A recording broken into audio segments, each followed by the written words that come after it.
How will you describe the situation right now at the Okogbe axis of the East-West Road? You just passed through and then you can see how terrible the situation is here.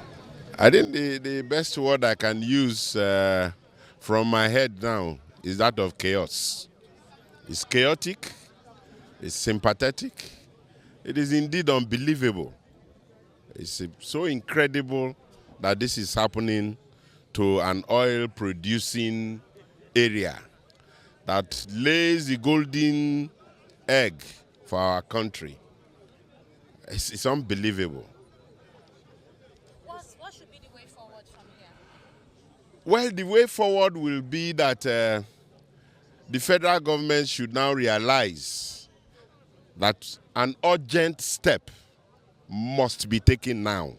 Now and now.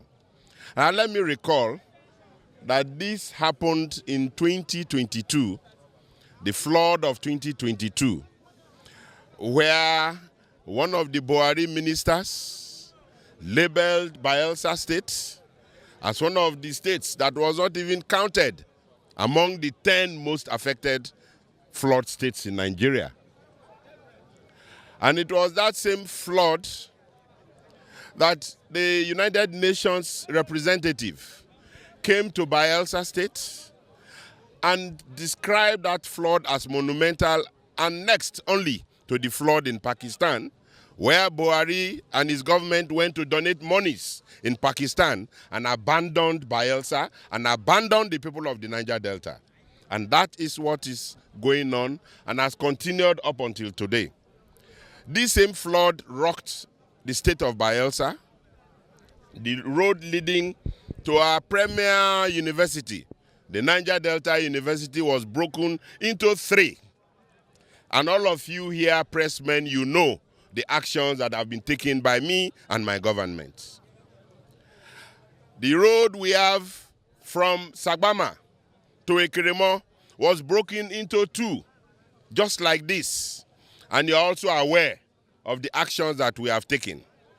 The road from Opokuma down to Sabagria was broken again into 3. And all of this was the same flood of 2022. How come that a Bayelsa state government with meager resources will be able to repair their own roads and this major highway, a very important infrastructure, road infrastructure that links the south to the east to the west of the southern part of Nigeria, is abandoned by the federal government of Nigeria?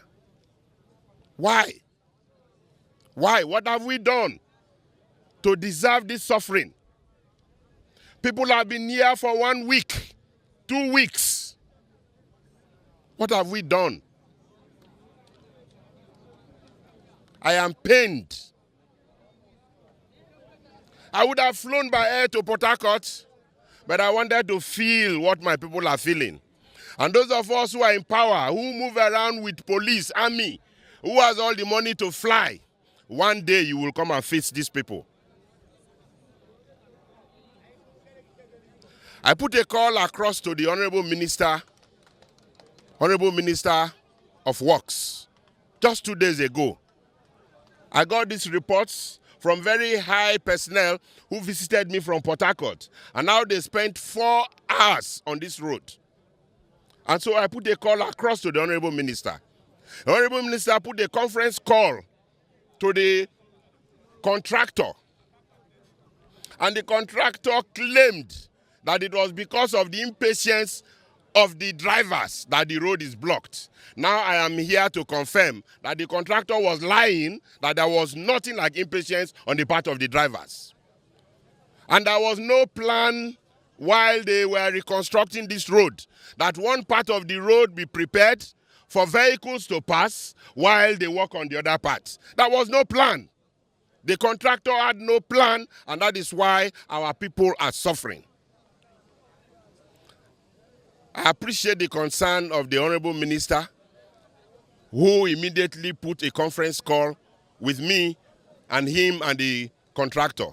I hereby call on the Honorable Minister to either sack the contractor or tell the contractor to now do the needful to assuage the suffering of our people.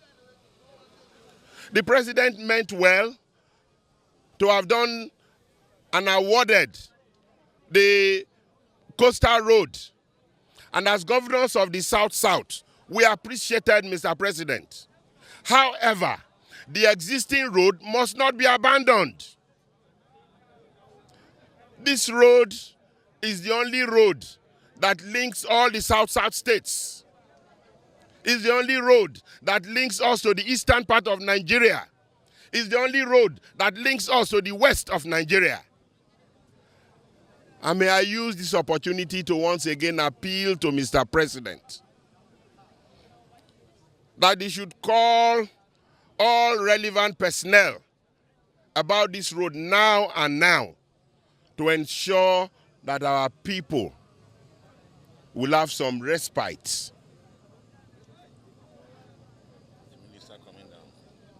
Possibly, send the Minister of Works down to what is happening here. Let him come and see by himself. He shouldn't stay in Abuja and get reports from his contractor. Come and see the people that are suffering here as a result of lack of plan on the reconstruction of this road. I am pained. I don't mean any insult. I am speaking from my heart as governor of Bayelsa State and as a Nigerian who sees other Nigerians and people of my region suffering. Thank you. With the flood, the company lacked the expertise to handle such a major contract in the Nigerian. I am not the engineer as to know whether the company lacks whatever they don't have or they have. But what I've seen for myself is that the work going on here, one, is too slow. Two, there was no plan. In fact, the number one thing is that there was no plan. We have done a similar work in Bayelsa, and we provided a way for vehicles to be passing